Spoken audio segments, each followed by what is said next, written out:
It is Post Pro Res for the month of February. I'm John Pollock alongside WH Park, who, a constant theme on this show is WH Park being able to forecast the future. And folks, you can go back several months when all of the Keiji Mutoh involvement with the GHC title was coming together. There was one man who mapped it all out for everybody. He saw Muto winning this title.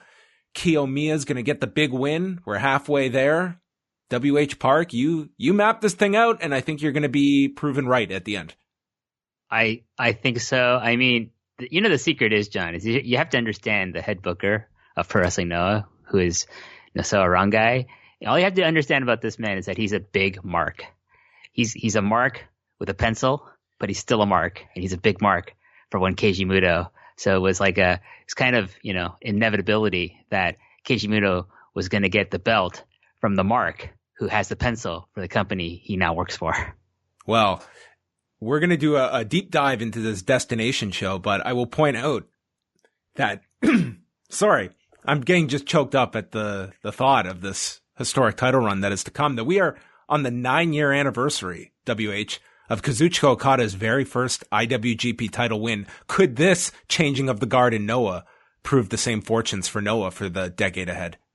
Are we suggesting that Keiji Mutoh at the age of 58 is the Kazuchika Okada for Pro Wrestling Noah? I'm saying that in 2001, what did everyone say? Mutoh, what kind of year is this guy going to have? And here we are 20 years later after the improbable 2001 that an aged Keiji Mutoh had. Maybe he's ready to turn back the clock again. Maybe.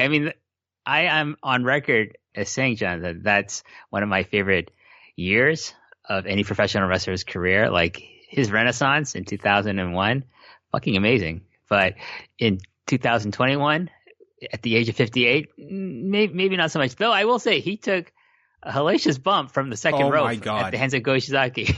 And he lived.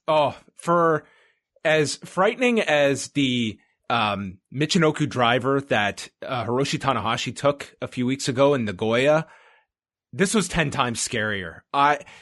We're going to jump into this match first, I think, as we start off here with Noah. But it was Go Shiozaki and Keiji Mutoh.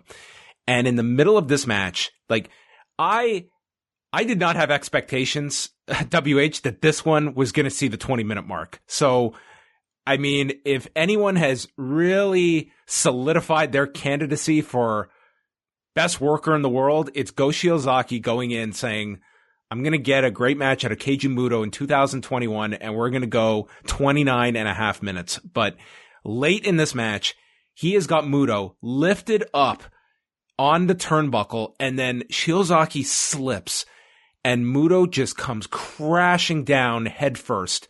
I just jumped. I thought the man was not going to get up from this. So I started watching this at 6 a.m. Oh, and I was a little groggy watching some of the matches on this show. But I have to say this was probably more potent than mainlining coffee directly into my veins in terms of waking me up. This bump, and I was just like, oh fuck, he's dead. Oh my god. Oh, but thankfully he's okay. I can't believe he got up. I honestly, when you see this and how he fell and. Shiozaki, he just slips on the ropes. And I imagined, he was totally, deadlifting Mutoh, the guy must have been absolutely just exhausted by the end of this match.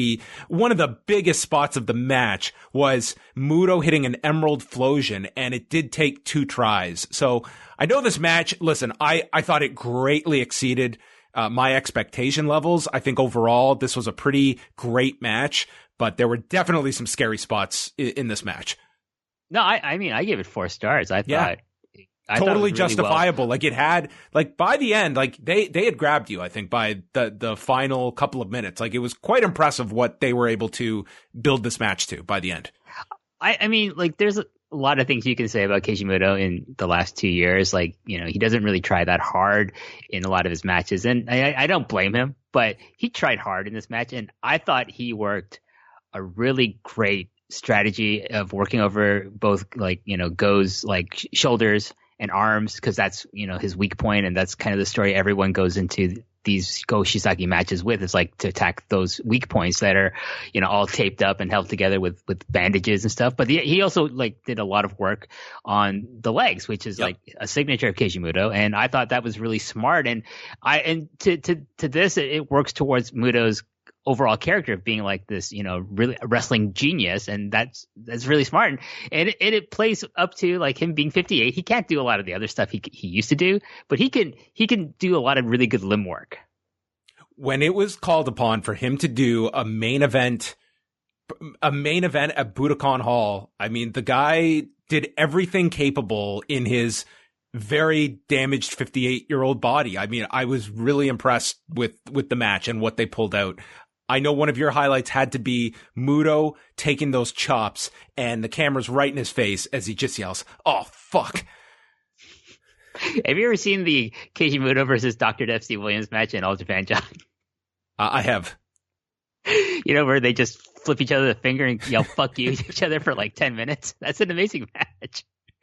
I mean, Shiozaki hit like his Go Flasher, the limit break, and Muto's kicking out of all of this. And of course, like the moonsault was a big theme of this, with Shiozaki missing. And then after the Emerald Flosion, which the crowd just buzzes as Muto is lifting him because they know exactly what he's going for, and then had to do a second try, and then it's a near fall. Muto then slams him, and then everyone realizes, oh my God, he's walking towards the turnbuckle. And WH, I swear to God, I thought he was going to unretire the moonsault. I was so thankful he did not, but that was the tease here. But it almost came across as though he was like, I think Shiozaki was supposed to stop him, but it was almost like time stood still and Muto had to have this like, no, F this. I am not going for this moonsault at this age.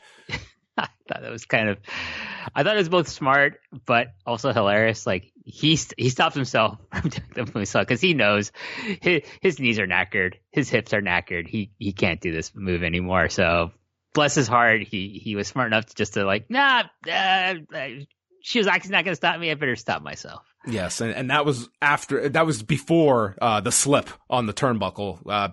But then he points to the sky, lands the moonsault, Muto kicks out, and then Keiji Mutoh summons his inner Scott Steiner and lifted his legs off the canvas for not a pretty Hurricane Rana, but it finished nonetheless, and he landed on top of Go and pinned him. 29 minutes and 33 seconds. I have to say, by the end, I was really impressed with this main event by the end. Yeah, like you said, John, it exceeded expectations. I did not have high hopes going into this. And then when it was over, like halfway through, I was like, this is pretty good. And then when it finished, I was like, whoa, that was pretty good. And I have to say, like, having binged like the last, 4 main events of New Japan Pro Wrestling, like this is probably way better, in my opinion, than anything that they've produced, and just more compelling in terms of like the storytelling and the psychology. And like people are saying, but you're saying this is better than Kota Ibushi versus Sonata, and I'm saying, fuck yes, it was way better. I was more engaged in this. I'm not going to put this above Tanahashi and Takagi from a few weeks ago, no. But I was more into this than the 2 main events the last nights for New Beginning. I mean, athletically, yes, you had more impressive stuff in those matches, but in terms of like a gripping world title match, I mean, I was really invested in this by the midway point and definitely by the end. Like those closing 10 minutes, I think the value of this match, or the success of this match, is really graded upon by the end. Is Muto in such a role now that when he loses this title, and if you assume it's to Kiyomiya, does it mean something? I don't know if I would have said that before the match, but after, I think it does mean something. Like they put Muto on a pedestal by the end of this because of the performance, that I feel that match does mean more now because of how this came off.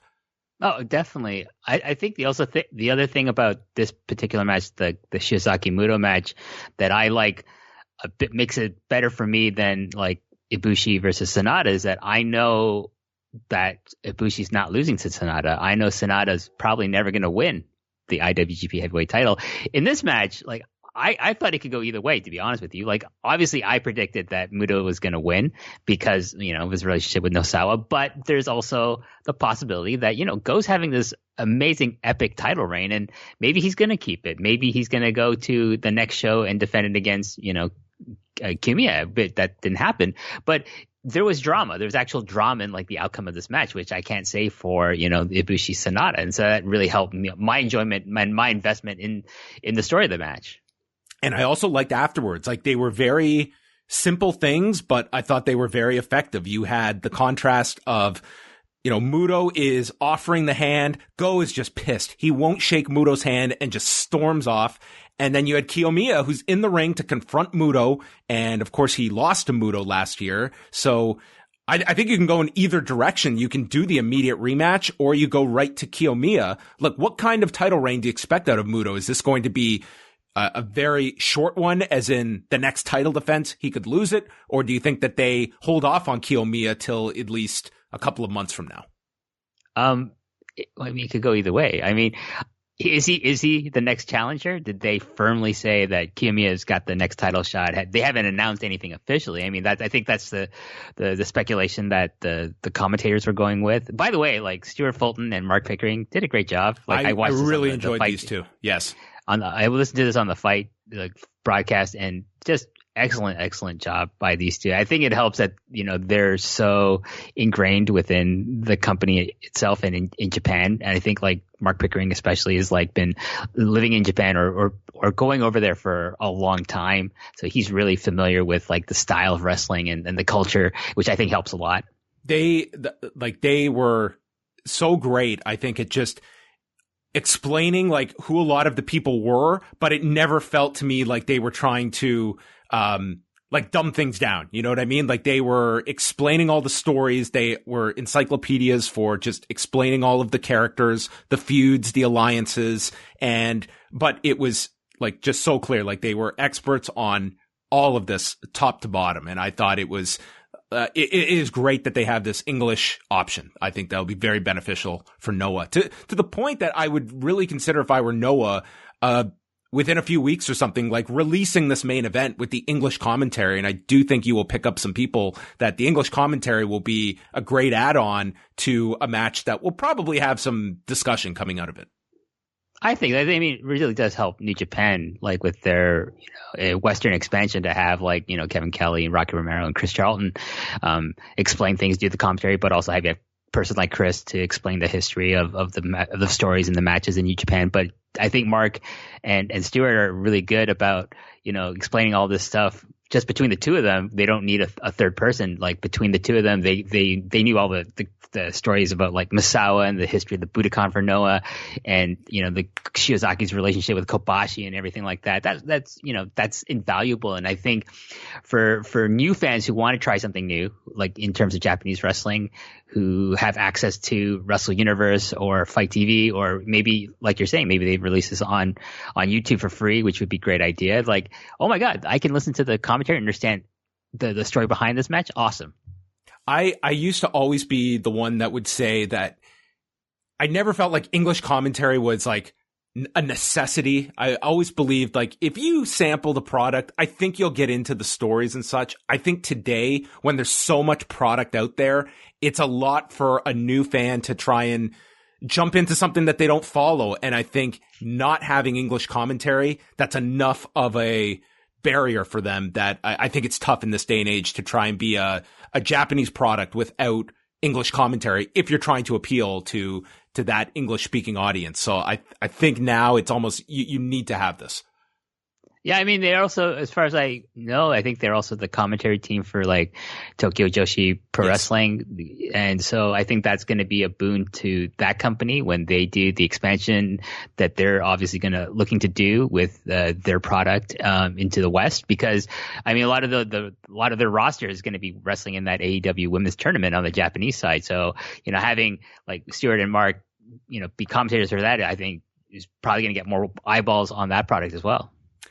Just before we move on to the rest of the card, among the 20-year history of Noah, where do you place this title reign that Go Shiozaki just had among the big title reigns for that GHC Championship?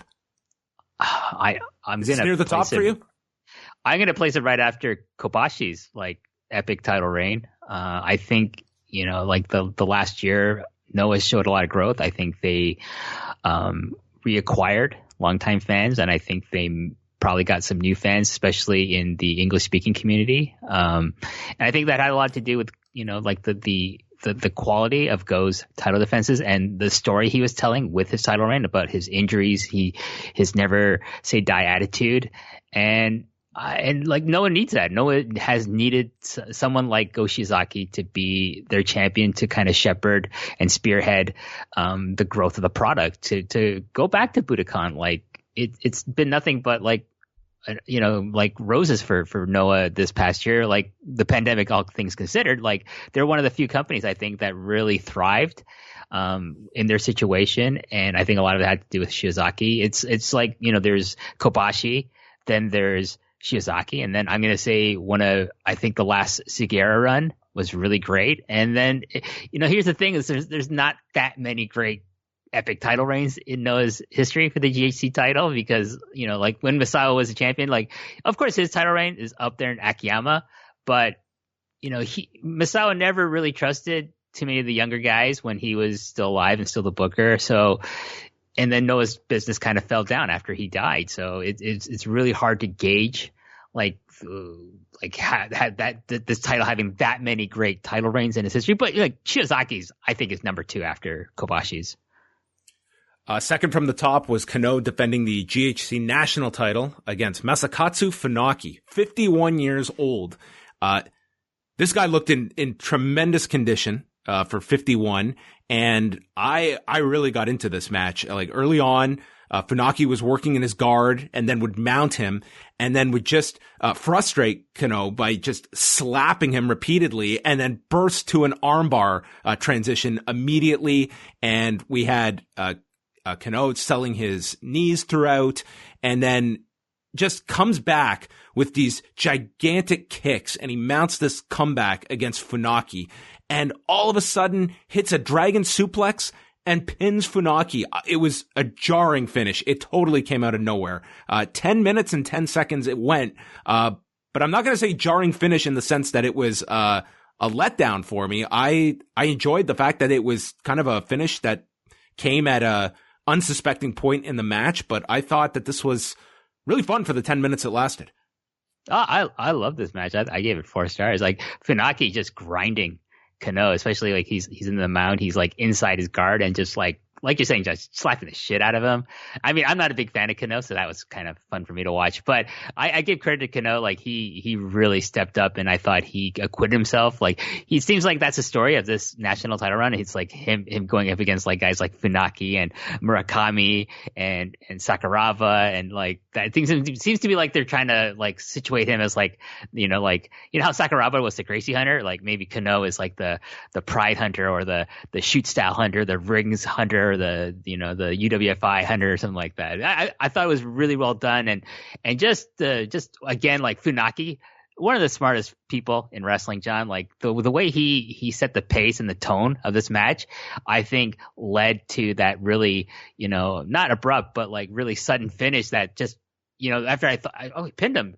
I liked it. I liked I think like part of this, it's my biggest critique right now of New Japan is this feeling of obligation that our title matches have to go this certain length. And I kind of like that this one, it was a finish out of nowhere, but yes, it was impossible you would not have felt shortchanged by this. It was a great 10 minutes and it was just a finish, and it just tells you that yes, a finish in a big title match can come at the 10-minute mark. I mean, that was always the problem with like, the tail end of like the 90s All Japan stuff is like, they're going to go at least 20 minutes. And there's that one time, like I think Takao Mori pinned Akiyama in 5 minutes. And it's like, great, smart. Condition the fans to believe that a finish can happen out of nowhere. So. And then Funaki offered his hand. Kano wouldn't shake it. And Funaki then just takes a bow and exits. And then Kano addressed the audience. So. Freelancer Funaki came, did his duty, and put in a hell of a performance tonight. Yeah, I hope it's not the last we see of him. He's like one of those guys that, you know, at his age can still go. Like you're saying, that man is in like. Oh, he looks great. He looks tremendous for 51 and for a guy that's, you know, been very smart about how he's taking care of himself. Naomichi Marufuji and Jun Akiyama versus Kaito Kiyomiya and Yoshiki Inamura.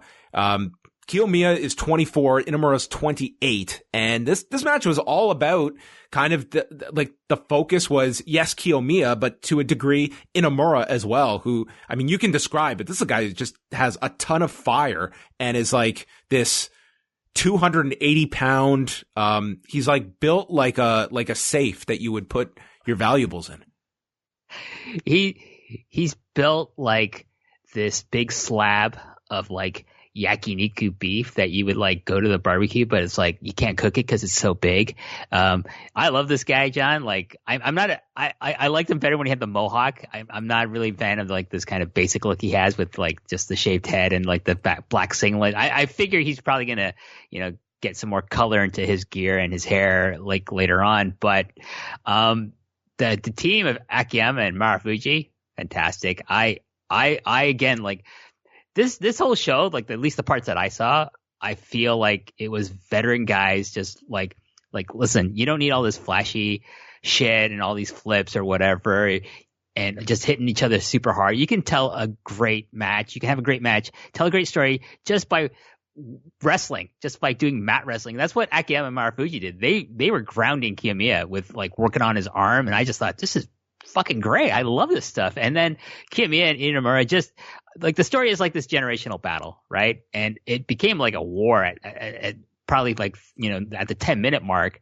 And I loved it. Like, I just thought this makes so much sense. Like Kiyomiya and Inamura are going to get the rub from like, these guys are legends, John. These in the history of this company, the names Akiyama and Marufuji are legendary. Like they're up there with Misawa and Takayama and Kobashi and Kenta.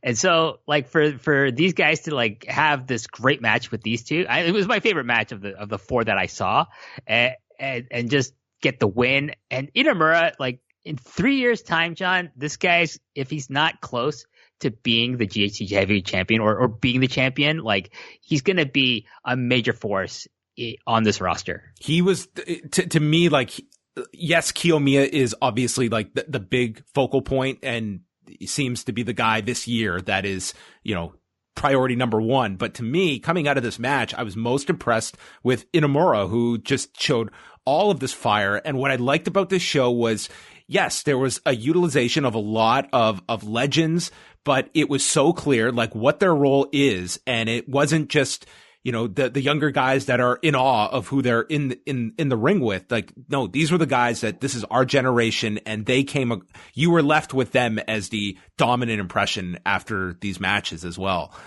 It ended here. Kiyomiya sold his arm throughout after it was attacked for a long period of time, and there was a bridging German by Kiyomiya for a near fall on Marufuji before winning with the Tiger Suplex in 1814. And then Akiyama came over to them, to both Kiyomiya and Inamura, and they got the endorsement of Jun Akiyama, who shook their hands and then endorsed them on the way out. This was a great tag match.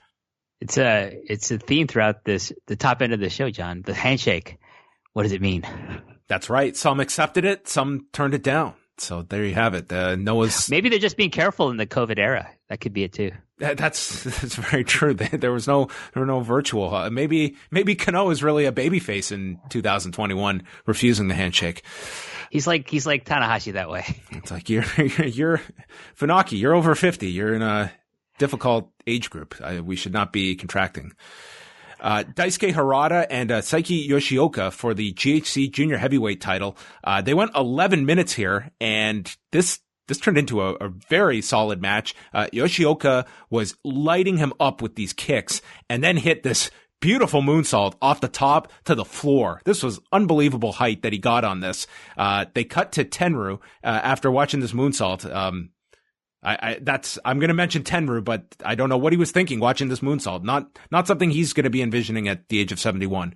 and then one with the crash driver. So ending Harada's junior heavyweight title reign, 11 minutes. And then we got the challenge after the match by Atsushi Kotoge, who was victorious earlier in the night in a 6-man tag. So that appears to be Yoshioka and Kotoge for the junior heavyweight title next. So if you watch these 4 matches, WH, I think that you had to be pretty happy with the show. I think this was the solid part of the show were these 4 matches.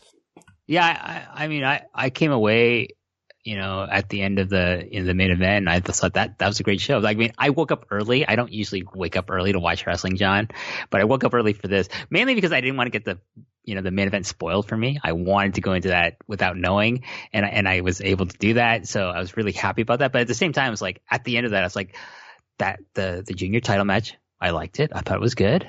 The tag match, I loved that. That was great. The national title match, I'm not a big fan of Kano, but that was a great match. And then the main event, which I had low expectations for, I was like, that was fucking great too. Oh my God, this is a great show. I mean, that was like the undercard here that we'll go through. Yoshinori Ogawa and Hayata defeated Kotaro Suzuki and Akuto Hidaka to retain the GHC junior heavyweight tag titles.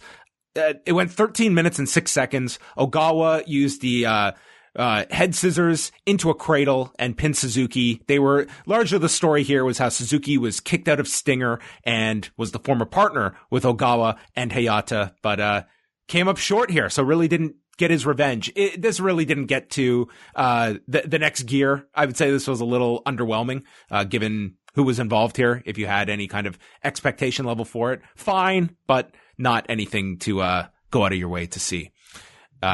There was a 12-man tag. You'll love this, WH. We had Takeshi Sugiura, Kazushi Sakuraba, Fujita, Kazunori Murakami, Kendo Kashin, and Nosawa Rongai versus Katsuhiko Nakajima, Masa Kitamiya, Manabu Soya, Hao, Neo, and Tadasuke of Congo. And out came Nosawa Rongai, and the quote from one of the announcers, Nosawa Rongai coming out first. This guy is bad in every sense of the word, which I think can have double meaning for you, WH. Oh, it has one meaning for me, John. It has a singular meaning in that he is absolute fucking shit in the ring. Let's see. Murakami, I don't rate him. Sakuraba, I think he's been good. Fujita, hate this fucking guy. Kashin, hate this guy. Rongai, hate this guy. Sugiura, he's awesome. Let's see. Kongo, Hao, he's all right. Nakajima, love him. Soya, he's okay. Kitamiya, he's okay. Neo, he's okay. Tadasuke, hate this fucking guy. The announcers called this match a nuclear reaction, putting these 12 men together. At one point, it was a 6-on-1 beatdown of Nosawa, so you missed that, unfortunately, until Murakami came to the rescue and laid out all 6 men with left hands. This was later called organized confusion. I would say that was definitely accurate depiction of this match. One thing that drove me nuts on this show, okay? I know Noah, I guess Cyber Agent is like pumping in their production budget. They have this corner cam, okay? It's the worst thing in the world. Number one, if you're going to have a new camera angle, it better be equal to your regular camera angle. It looks blurry as hell. And there were spots where the guy would get thrown into the corner. So you'd be at the perspective of the corner and the screen would just totally pixelate because of the impact. It's the worst idea. Ditch this camera. It's awful. I fucking hate this camera. I've seen it on previous Noah shows, and I'm just thinking, why?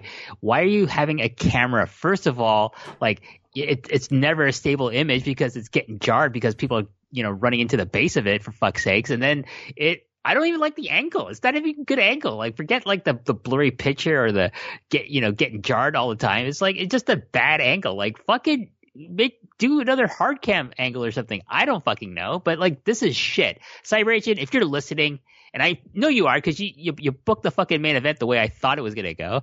Get rid of this goddamn camera. Me and John Pollock are saying, get rid of it. It's shit. Sakuraba paired off with Nakajima in the corner at the end while Sugiura was in with Neo and pinned him after the Olympic Slam. 10 minutes, 58 seconds. Just a lot of bodies going all over the place here. It was a lot. 12-man tags are, I think, a tough thing to pull off. Did Murakami stand out with the suit, John? He wore the suit. He got his big spot of just laying everyone out with his left hand, and that was about the involvement of Kazunori Murakami in this particular match. Masaki Mochizuki and Masato Tanaka defeated Muhammad Yone and Shuhei Taniguchi in 7 minutes. This came after the double sliding knees and Tanaka pinning Yone in 7 minutes. Average tag, nothing wrong with it. It was this was the second match of the show. All right. This is the third match of the show.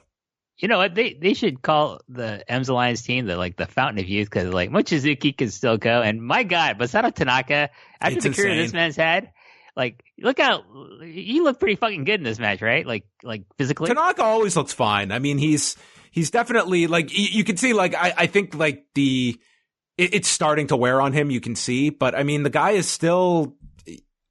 If you were watching this man in 1999 with Mike Awesome, and I was to tell you that 22 years later, he'll still be having perfectly fine wrestling matches, I would have said you're out of your goddamn mind. There's a lot of mileage on this man's body, especially his head, and the fact that he can still, not, like he's like 2001 Masato Tanaka or 2005 Masato Tanaka, but he's still pretty good. I take him over a lot of younger guys with less mileage on their bodies than him, any day of the week. One match, you might want to check out WH from the undercard. We had a 6-man tag with Yohei, Hajime Ohara, and Kai Fujimura against Atsushi Kotoge, Daiki Inaba, and Yasutaka Yano. So Fujimura and Yano are kind of their young talent here that kind of got a big focus. If you want to feel old, they mentioned that Yano was born several days after Noah's debut in 2000, and here he is. I just like that it was a big focus on Yano and Fujimura throughout this. Yano hit this giant high cross to everyone on the floor. Kotoge, I hated this spot, skull to skull headbutt on Fujimura, and then hit the moonsault for the pin at 7:53. Kotoge going over strong here, as he'll be making the challenge later for the junior heavyweight title. And then the show opened up with Akitoshi Saito, 55 years old, destroying Kinya Okada in 5 minutes and 11 seconds with the sickle of death. I don't get this. I don't either. This is Okada is one of those guys that they should really be looking to push, and having a win over Saito. His best days are long behind him. But Saito defeats Okada. This is one of those things where I'm just overall, it's a well booked and well run company, but things like this, people are it's just the opener. It's just a 5-minute opener. It's no, but those 5-minute openers, they they're like the ink, the filling. If you get a comic book, John, you have the penciling, but you need the inking to fill in the holes. That's what matches like these are. You need to fill in the hole, fill in details. And someone like Okada, give this guy the push. He's been in the company. I think he debuted in around the same time as Kiyomiya. You need to get this guy up on Kiyomiya's level. He's 28. He's not, that young. No. It's same thing with Miyawaki and the juniors. This guy needs to start getting pushed too. But I don't know. There's like I said, there's lots of problems with the booking as well as the good points of it. They did announce a crowd of 4,196. Of course, they had the limited capacity, but I would say it looked like that was a legit number. And I've got to say, I think that this was overall a very strong showing for Noah. Highlighted by the second half of the show. I thought the booking was, I was not opposed by the end of it with Muto having this title reign. I think the main event delivered, and I think you have a lot of interesting angles of where you go after that. I was very happy with this show, and not a crazy length either. It was over 3 hours, but that also had a 20-25 minute intermission in there. So I found it to be a very easy show to watch. The English commentary added a lot as well. So yeah, I thought a thumbs up show altogether. I like the production of the show. I thought the entrance looked really cool. The other thing I wanted to quickly ask you about, John, is what do you think about the new Pro Wrestling Noah logo? That was my last question that I was going to give to you. So they unveiled their new logo. It's got the white, black, and Noah letters in green with a ring on top of it. I didn't have a strong feeling, positive or negative to it, but I defer to you. I like it more than the white and black and red color scheme. I like that the green is involved. It seems like it's almost like a compromise of old Noah versus Ledette Noah that wanted to simply completely erase itself from the history. I was just getting used to like the Ledette Noah, but as I look at this logo, it's starting to grow on me. Someone made a point to me on Twitter like that it's very reminiscent of the DDT logo. Like the not the fonts are exactly the same, but the overall design is very, very similar between these. Of course, both are brands of Cyber Fight or Cyber Agent. Mm-hmm. I can't remember the TJPW logo. It's probably similar to this as well. So it seems to me like they're, the parent company is kind of like consolidating like the images of all their companies under the wrestling banner. Well, do you foresee, given we've seen like Budokan Hall, it's booked by Stardom coming up, and we'll talk about that card. New Japan's going to be running Budokan Hall. I would imagine like there is an incentive for these companies to be running Budokan Hall now, that maybe they're getting some kind of rate on the rent for the building. Can you see Noah coming back to Budokan this year? Yes, I think they're probably going to try to book it as often as they can in a logical way, like not just have like a spot show there, obviously like build towards a big title match that they think is going to draw at least 4,000 to 5,000 people. But I mean, I think the thing with now is that there's no pressure to draw. Like if you don't sell out Budokan like at full capacity, it's okay now because you have the excuse of the pandemic. And so like, but just to say like we're running Budokan, that was a big, kind of selling point for this show to Noah's fans is like, we're returning to the Budokan. Oh, like a lot of the promotion is based on that. So they know that they're not going to fill it to capacity, like because of the pandemic. So it's easier, I think, to run Budokan and have that prestige without worrying about like, oh, are we gonna what are we gonna announce as the attendance? Is it gonna be embarrassing for us? It doesn't matter, right? So let's move over to New Japan. They just wrapped up the New Beginning in Hiroshima cards the last couple of nights. You mentioned the main events, highs and lows. What came away? I want to start. I know what your answer is going to be, but the 29+ minute IWGP Tag Title match as Dangerous Tekkers were disqualified against the Gorillas of Destiny after the Iron Fingers of Death made their return to the possession and taking over the soul of Taichi. This was like one of the worst things I've ever seen in my life, John, as a professional wrestling fan, because like the potential for like something really good to happen was there. But I think you and I had very similar reactions to this. I read some of your comments. Like I hated the beginning with the stupid GIFs that were all wrapped. Like I was hating this match. And then when Zach got that tag, they pulled me right back into this, and I was really into the middle. And then by the end, I'm sorry, if you're going 29 minutes and that's the finish I'm getting, it's just I was angry at the end. Tangaloa, Zack Sabre Jr. did the best job they could, given their spots in this match, which was second fiddle to their respective partners.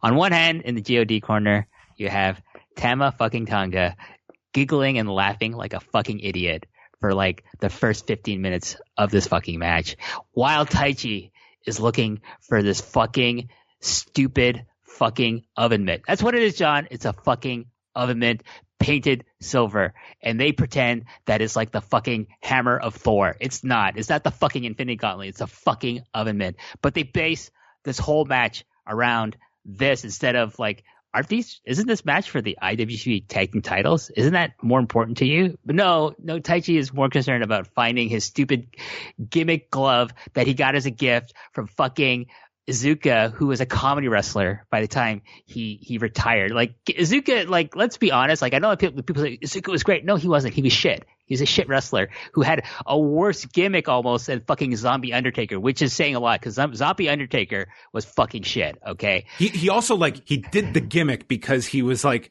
so beaten down that like he needed that character work to be able to have a role. Like he was just Like, he could not go for those last numbers of years, at that point, that the gimmick was kind of like his shortcut through the matches. Yeah. And it's just this thing, like, this gimmick is still around because it's just like, they think it's funny. I don't think it's funny, but like some people do. Okay. If you like it, that's fine. But it transforms Taichi into like a different version of himself, much like we have Rewind Division WH Park, and then we have Post ProRes WH Park, and then the darkest is Rewind to SmackDown WH.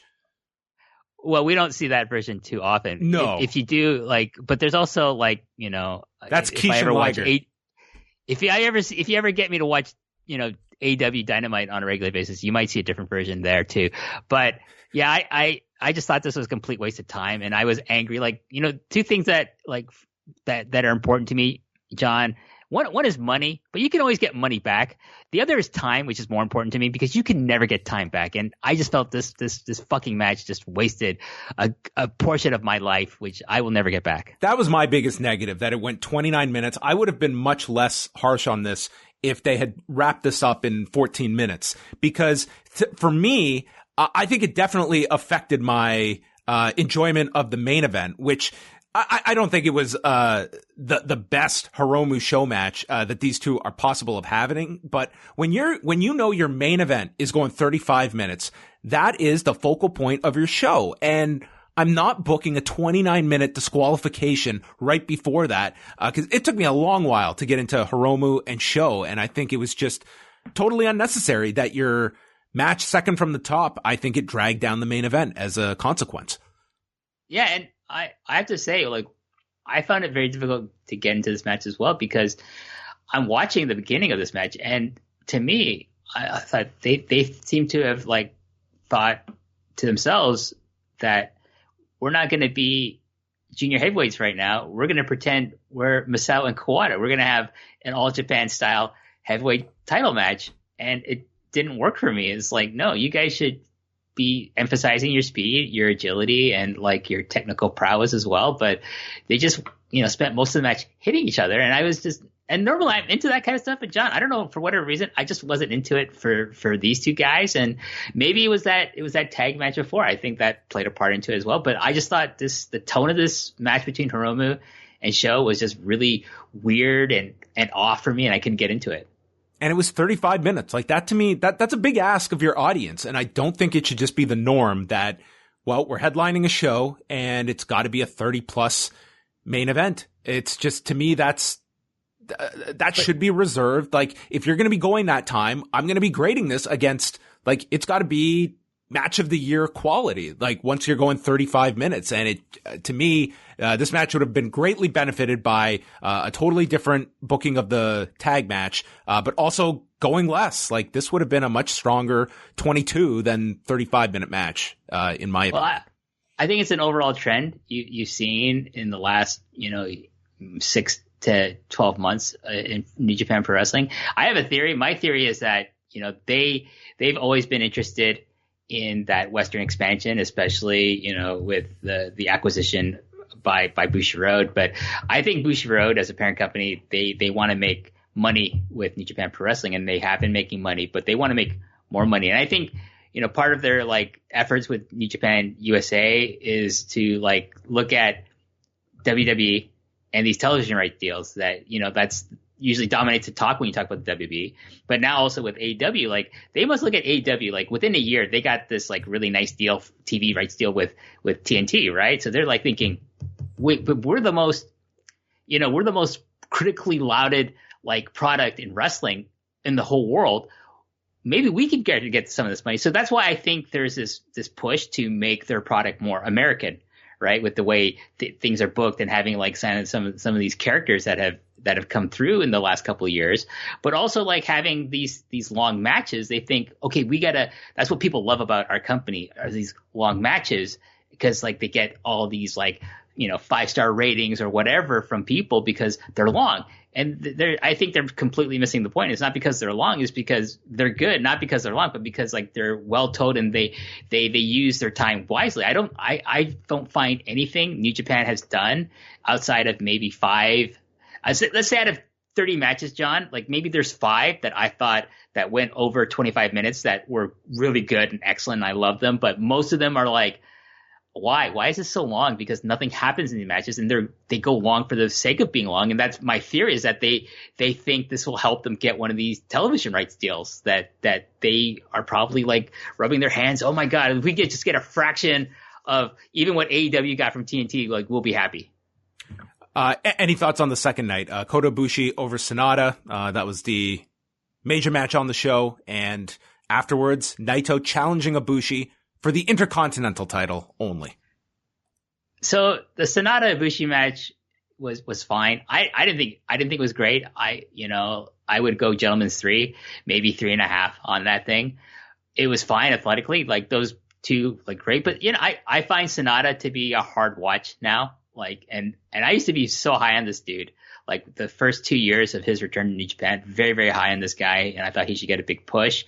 I think they might have missed the boat on him, and a lot of what I was told was that, and my theory is that, like, he was working without a contract for a long time, and I assume he's under contract now, but I don't take that as a given. But if he's not under contract, if I'm him, I'm just like, they're never going to give me a contract, so I just do what I do. And, they give me these pushes once in a while, but I'll never become a star because they never offer me a contract. So I'm just going to work to a certain level. And I think that shows now in his work. And I don't get into him now. Like, I don't blame him if he's working without a contract. That's just speculation on my part.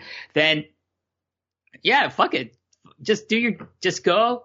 But I don't have to care about him anymore, and I don't. So the whole thing with Naito, come on, John, this is bullshit. Like, why is he only challenging for the IC title? It's like he hates that title. And I know people will say, but he reconciled, like, with that title, but not to the point where he's going to forego the world title to just challenge for the white belt. Like, if it was Shinsuke Nakamura, that would make perfect sense, because Shinsuke Nakamura loves that belt, and he made that fucking belt a star, and he made himself a star with that belt. That would make sense. Someone like someone who has a story with that belt, like Shinsuke Nakamura did, that would make sense if only challenge for that belt. But with Naito, MVP. It makes zero sense. MVP or Goto even. Like, it makes zero sense for Naito to challenge just for this belt. And like, but he doesn't want Naito, like Ibushi to merge them or something like that. Okay, then take the world title and leave Ibushi the white belt. It doesn't make any sense. And to me, it's just like, they're trying to be smart for the sake of being clever, but it just makes them look stupid. Well, they have announced for their upcoming tour for the Road to Castle Attack. On the way, they will do the junior heavyweight tag title match with Phantasmo and Taiji Ishimori against Hiromu Takahashi and Bushi. That'll be February 25th. And then they've got back-to-back nights at Osaka Joe Hall. Headlined the first night by Okada versus Evil, with no stipulation attached. I thought for sure there would be some kind of stipulation after. I'm sure you loved all that in the middle of the second night.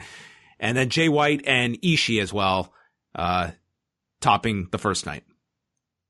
Oh, what else do we have here? Yano versus Chase Owens. Oh, Jesus, John. What a fucking attraction that is for me. Goto versus Tama Tonga, and then Yoshihashi versus Tangaloa, and then Kojima, Tenzan, and Tanahashi in the opener against Ospreay, Jeff Cobb, and the Great Okan. Oh God, what a show. Like, if I got free tickets to this, John, but had to pay for the bullet train from Numazu and pay for my hotel, I'd say, fuck that. I'm not going. It's not worth it. It's very lopsided. I mean, they're putting 4 title matches on the second night with none the first night. The second night's got Ibushi and Naito, Hiromu against Phantasmo, Tanahashi defending the Never title against Great Okan, and then the tag title match with Gorillas of Destiny against Yoshihashi and Goto. And then we'll get some tags underneath that 6-match card. And those will be your 2 nights at Osaka Joe Hall, which is not a small building. No, I've been there. Yeah. I think that first night, that is going to be tough. Okay. Ibushi Naito. I've seen this already. It happened like a month and a half ago. Takahashi El Midcardo. Saw that. Didn't like it. That was a month and a half ago. Tanahashi, Great Okan. This is all fucking rematches, John. What is this, like fucking Vengeance after fucking WrestleMania? You know what I mean? It's like they're just having all rematches. It's bullshit. It's a bullshit card. Oh, second match. Yano, Ishii, Okada versus Chase Owens, Jay White. Oh my God, Evil. Oh, Jesus. Like, You'd have to pay me to go to this show, John. Like, I wouldn't pay money to fucking see these shows. We couldn't pay you to go at this time. There was it'd be just too difficult to get you back here. We need you at full strength. We can't have you quarantined for 2 weeks coming back here just to send you for a Castle Attack. You need to quarantine my eyes for 2 weeks if I watch these entire shows, John. After that, also on this tour will be the debut of 24-year-old Yuto Nakashima, who will be their latest young lion, who will be added to the mix. I've got to imagine, though, WH, like, I don't foresee any excursions this year. Sure, John. Like, maybe that Forbidden Door will be open, and like, you know, like fucking Uemura can go work fucking YouTube for like a 4-hour show on YouTube for AEW to get better, work in the fucking private party or something. That'll be great. That's a real great benefit of the fucking Forbidden Door being open. You know, I don't know. Like, if you want to talk about that, like, I don't care. Like, I'm so out of touch with New Japan. Like, I don't care if they like go full in bed and like the Young Bucks win every fucking tag title in New Japan. Like, that can happen. I wouldn't care anymore. But like, I think people got to be realistic. The reason this door has been creaked open a little is because Moxley probably made it happen. That's my theory. Moxley said, like, listen, we already taped the match. It's going to happen. You can either be on board and get some benefit out of this and get some buzz, or it's just going to happen on New Japan Strong. It's up to you guys. And Tony probably thought about it, that fuck it, let's do it. Let's do it. Let's just have it over with, and we'll get Kenta on these shows, and he can go tell Kata to fuck off, which is a highlight for me. I love that part, John. But, you know, like, whatever. Like, if you think this is going to go like somewhere like major down the line, it's probably not.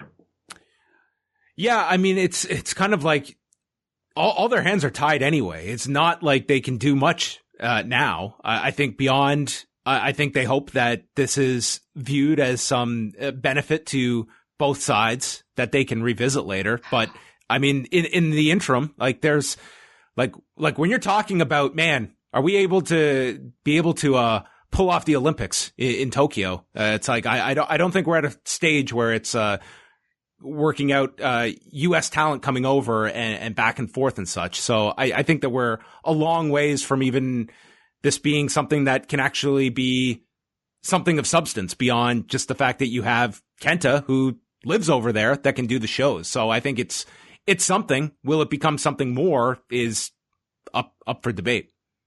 I think people also have to remember, like, there has to be some kind of existing like deal, business relationship between AEW and Cyber Agent, because they have the relationship using the talent firm Tokyo Joshi ProRes to come work in their women's division.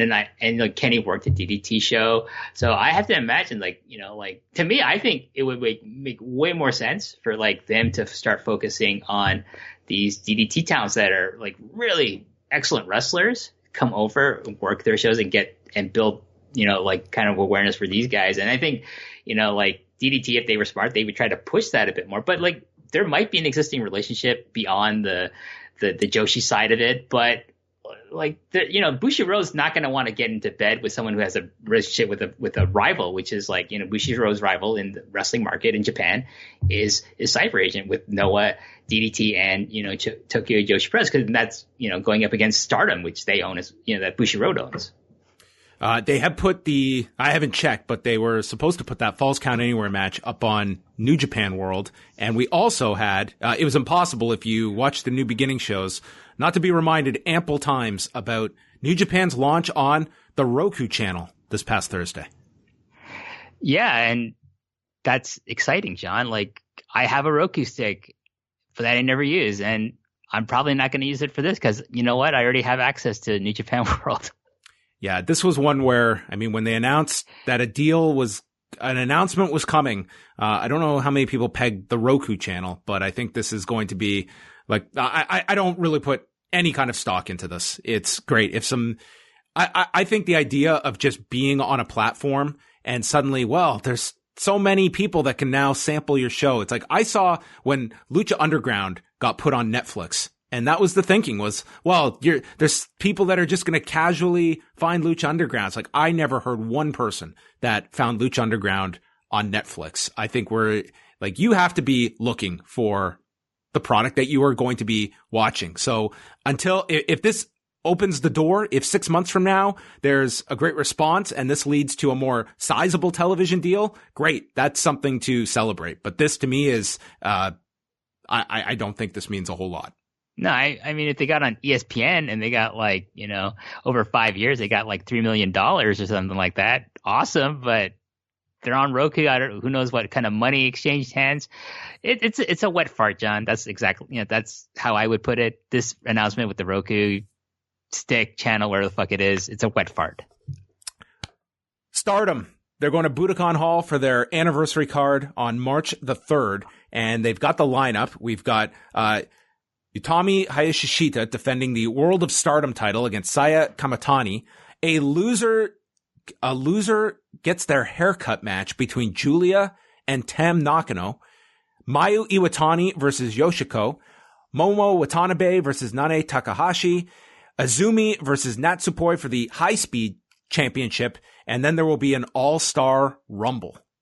What do you think about the lineup for Budokan? I think it's great, John. Like Stardom, to me, you know what?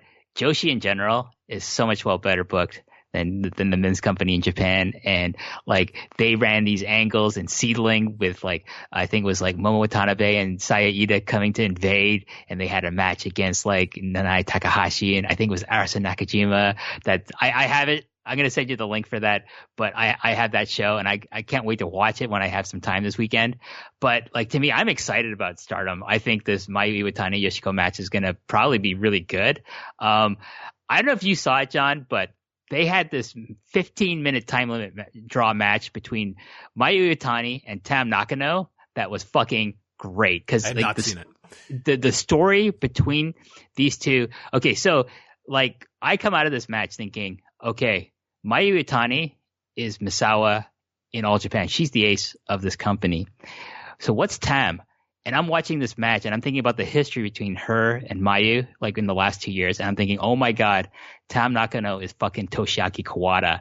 And then once I go into this mindset with these two, like this match, great. On its own, great. But if you go into that match thinking this and you know the history between these two, this match was so good. And John, it was only 15 minutes. It was fucking great. It wasn't 30 minutes. It wasn't like 46 minutes. It was 15 minutes. But I came out of this and this match did the exact job it was meant to do. I came out of this thinking I want to see this match again with 30-minute time limit or a 60-minute time limit, maybe for a belt. It doesn't matter. But just I want to see these two fight again because they had such great chemistry and like Tam Nakano has just like done such a great job like elevating herself. She's gotten so much better in the ring, but I think also developing her character and also developing her story, like breaking away from Mayu's like group and being like her own person and not in Mayu's shadow anymore. It's a great story. And this whole feud with Julia has also done wonders for her. What do you think that this attracts at Budokan, numbers wise? Like 4,000 to me seems awfully ambitious. I don't see Stardom being able to attract that, or am I wrong? Do you think like this kind of a lineup could, and especially piggybacking off of a New Japan show? Let's be conservative, and I'm going to err on the side of caution and say like maybe 3,000. Because I was thinking 2 to 3. Yeah. Which for Stardom is an incredible number. I mean, I don't think people realize like the level of Stardom. Like this is an enormous undertaking running Budokan Hall for them. But again, they probably got a deal, right? Like Bushiroad probably got a deal on this venue. Yeah. So how fast will this be up on Stardom World? Isn't it on pay-per-view? I don't know. I think I heard something like it's going to be on pay-per-view. I have to look into that. But I'm thinking the turnaround is going to be within a week. Sometimes they'll get like their big shows up within a week. They might put it up without any of the English bells and whistles, the subtitles, and they just might put the whole show up like within a day or so. Like I hope it's up like really soon because I really want to watch like pretty much every match on this show because I just think overall like top to bottom Stardom is my favorite promotion, just how it's booked because everything makes sense and the talent there is just out of this world. And their relationships with like, Seedling and sometimes Marvelous has been like so beneficial. Like I would love to see Takumi Iroha come back to do more dates with Stardom as well. We should book ahead and do our next show and review this one, because I definitely want to watch this card. So that will be on the books for the March show that we do.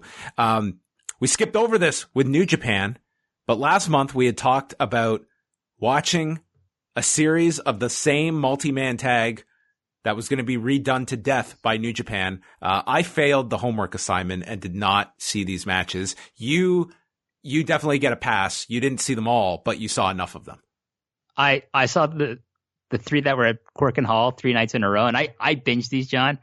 So I binged these maybe the fourth day of this tour, and then I thought, I should go watch these because I got, I said I would watch them all. So matched up. So I came out with ratings for them, John, but they're kind of non-traditional ratings. So match number 1, I went And what is the match? What was it again? It's Suzuki Gun versus the Bullet Club. This again is Minoru Suzuki, Daoki, Yoshinobu Kanemaru, and El Desperado against El Phantasmo, Taiji Ishimori, Geto, and Jado. Oh God! And all these matches, John. Everyone just sit back and just wait for WH's ratings. This lineup. In all these matches, Minoru Suzuki, one of the greatest wrestlers of the last 3 years, is fucking paired with fucking Geto, the Booker. Fuck. Anyways, match number 1. I had some notes here. Match number 1 was 9 minutes and 31 seconds, John. I gave it a rating. Okay. Match two, 9 minutes, 48 seconds. My rating for this was, are you fucking kidding me? All right. Match 3, 10 minutes. These keep getting longer, John. 10 minutes and 53 seconds. And I was like, my rating for this was like, just fucking kill me already. God, that's a slippery slope from And then 4 and 5, I did not watch because, even though I didn't watch them, I gave them the same rating. And that rating was no fucking way. The perfect review. That is reviewing. Can I tell you the actual overall storyline in these matches, John? You know what it was? The overarching story. Okay. No, the overarching storyline was that El Phantasmo likes to rake people's backs. And so does Taiji Ishimori now. And he apparently, allegedly, has something in his shoe that makes his super kick stronger, John. That was the fucking story of all these fucking matches. And every match with El Phantasmo now is based around this stupid fucking gimmick. He thinks he's the Iron Sheik or something now. And it's like, I'm done with this. I was done with this guy a long time ago. I'm more done with him now. I don't care how entertaining he seemingly was on commentary for some people. That's awesome. But please don't try to tell me he's an entertaining, wonderful addition to any roster. He's not. He's a goofy fucking sports entertainer, and I don't want to see that in my Japanese wrestling. We need a sponsored segment for WH's Rapid Reviews. It'll be a monthly staple here on the show. Before we end off this show, final topic here was the Giant Baba Memorial Show that happened a couple of weeks back. Did you get to see the show, and what was there anything that stood out? Tenryu was there present. Thankfully, he was not wrestling on this show. I embarrassed to say, John, I did not have time to watch this show. Though I really wanted to, but I had on good authority from someone who did watch this and has, great taste in wrestling. That's Jojo Remy. He said, if you're going to watch anything, watch the Bushi versus Atsuki Aoyagi match. Okay. And watch the Yuji Nagata and Yuma Aoyagi teaming with each other to take on the team of Hikaru Sato and Minoru Suzuki. So I'm going to definitely watch those. And I'm definitely going to watch the 6-man tag team main event, Muto, Kojima, and Suwama. That's 2010s, All Japan right there against Tenzan, Kaz Hayashi, and Masayuki Kano. The only problem with this match is that Tenzan, Kono, not so good, but Kaz Hayashi can still probably go a bit, so probably it was somewhat entertaining. We'll see. But I really want to see that. Absent, from this, I don't see his name anywhere, is Kento Miyahara, which is a real shame, but that made the last Baba Memorial show. Him and Tanahashi in the same match was fucking great. We don't necessarily have that in this show, but Bushi, Aoyagi, Nagata, Aoyagi versus Sato and Suzuki. Apparently, go watch those. They were good. Yeah, this one you got to see Arashi and Tiger Mask 2 team together.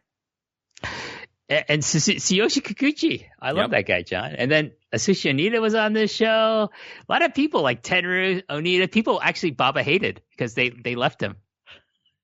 Hey, we'll end off on this because we got this question on Ask Away, and I wanted to ask you as well about how you think the legacy of Atsushi Onita will be written one day in terms of a few strengths and weaknesses. I don't need you to go through a whole career bio of Onita, but when I say that name, what instantly comes to mind? Charisma, and I think a pioneer of that's something I'm a big fan of, which is deathmatch wrestling in Japan. I think if you're going to point to the one person who popularized it to the point that, it's still very popular and, bolsters up several promotions, just being deathmatch promotions, it would be Onita in FMW. But I think on the other hand, it's also a legacy of, going back on his word. He's up there with Terry Funk and like being famous for going back on his word about retiring and also being involved with some scandals in Japan. I forget the exact details. It's not someone, Onita's never been someone like I'm super into, but this man.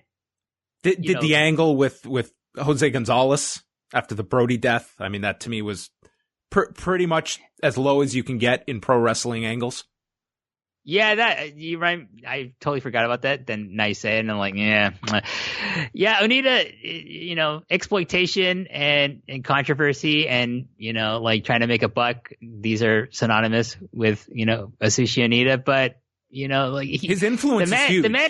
The man, you gotta give the man some credit. Like, he went far with so little. Like, the reason he left All Japan is because he was a junior heavyweight and he saw he was never going to get to the next level, right? He wasn't going to get to the Masawa, Kawada, or Kobashi levels. So, and also like his knees apparently were like destroyed being a junior heavyweight. So like he became a deathmatch wrestler and an amazing brawler with like super charisma.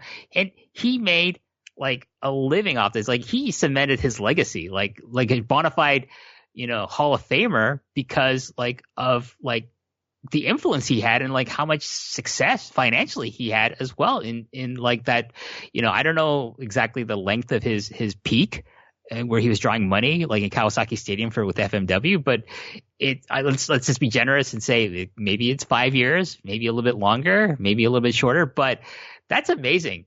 And that he still talked about, like, people say his name, who he is. Like, he's one of those people, like, if you've never seen any of his matches, John, you say the name Atsushi Onita and you're familiar with Japanese wrestling, you'll know who he is. Yeah. I mean, a highly influential figure. I think completely. And you can go down the list of what he was able to do. And I think FMW is like, it really is like, spectacular what that group, the height it was able to ascend to. And and he worked with like people who weren't great workers, but they also had charisma, like Mr. Pogo and Matsunaga, but he was able to do something with guys like this. And the other side of his negative legacy is that he never put over Hayabusa. He never put over Masato Tanaka when he should have. And it hurt them to some degree, and it hurt FMW to the degree, along with other things with FMW's history, but like where they eventually died as a company, and that, their success very dependent on Atsushi Onita, but their failure as a company also to some degree because of Atsushi Onita. Well, everyone, that is going to bring an end to the show, but I do want to alert everybody to the most recent edition of The Long and Winding Royal Road, as WH and Dylan Fox gave an unbelievable retrospective on the career of the aforementioned Toshiaki Kawada. Unbelievable show. This was tremendous, WH. I cannot recommend it enough for those that want to learn all about Kawada. Whether you are not familiar with Kawada or have followed him, I guarantee you are going to learn things on this 2.5-hour show. Oh, thanks, John. Like I thought Dylan was awesome on this show. Like for me, I was like, I always do these things, and I thought was I any good on that? Like, I'm not trying to be false modesty. Like, I always have an issue with my own work, and so I think, was that good? And then like people listened to it and got back to me, and like a lot of positive feedback on Twitter. So that was really nice to see. And I'm always happy if my guests get the recognition I think they deserve. So like kudos to Dylan. Like he really did a lot of research, especially like about Kawada's time in Calgary and Texas, and to some degree in Montreal. Like it's not something that's really talked about a lot with his career, but also like the relationship, he had with Misawa, and like, with his mentor Tenryu and things like that. And like, I did a lot of research for that as well. But like, I think, like Dylan and I together, just like, we're able to like, mesh all this information together. And I hope people found it entertaining. I know it's like 2.5 hours, and it's like worried about the length a little, but at the same time, it's like, you got to give Kawada as much, time and details as, like you do with Misawa. And I gave Misawa a lot of time, deservedly so. And I thought, but Kawada deserves it just as much. And he's just one of my favorite wrestlers of all time. And of the 4 pillars, he's my favorite because I think he has the most compelling story of all of them. Go check that out. It is on the Post Wrestling feed. You can go check out all the long and winding Royal Road episodes that are up there for free for everyone to check out. Also, WH Park can be heard every Sunday with Wei Ting for members of the Post Wrestling Cafe with WandaVision. Episode 6 is going to be released this Sunday. The podcast, you can already go and watch WandaVision for this week, but a runaway hit, WH. You're just you're on fire right now.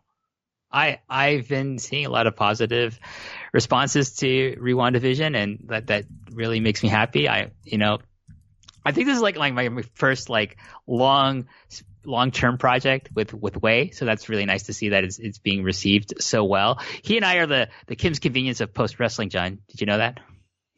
You are, yes. I've heard you talk about this show. I never got into Kim's Convenience, but your subtle mentions of it have kind of drawn my curiosity to finally check it out.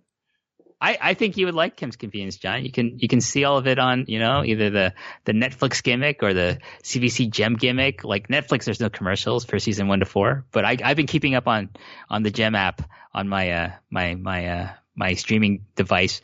I relate to Janet. She's the one I relate to, and Wei. Maybe Wei is kind of like June, but maybe he's also Gerald. We'll see. Like, let me know what you think if you watch this show, John. But yeah, WandaVision.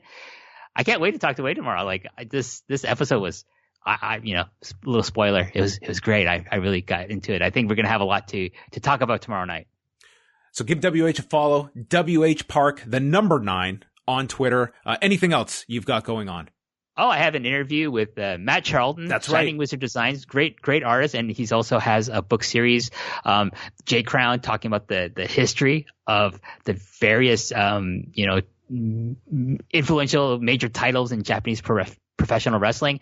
And Volume 2 just came out, and it focuses on like all the major junior heavyweight titles, John, but also like some of the like the Joshi titles, which it's a blind spot for me. So like for me, I got this from Matt as a review copy, and I was just like going through it. I was like, whoa, the AEW title, like the title of All Japan Women's, John. I was like, holy shit, this is amazing. And like that information is not easy to find, and we talk about it in the interview, but like Matt did just an amazing job finding as much information he could about all these titles and just putting together with his great art. And those of you who might not know who Matt Charlton is, if you get a postcard from John and Wei, he's the guy who drew that postcard, and you see a lot of his work all across like wrestling media as well.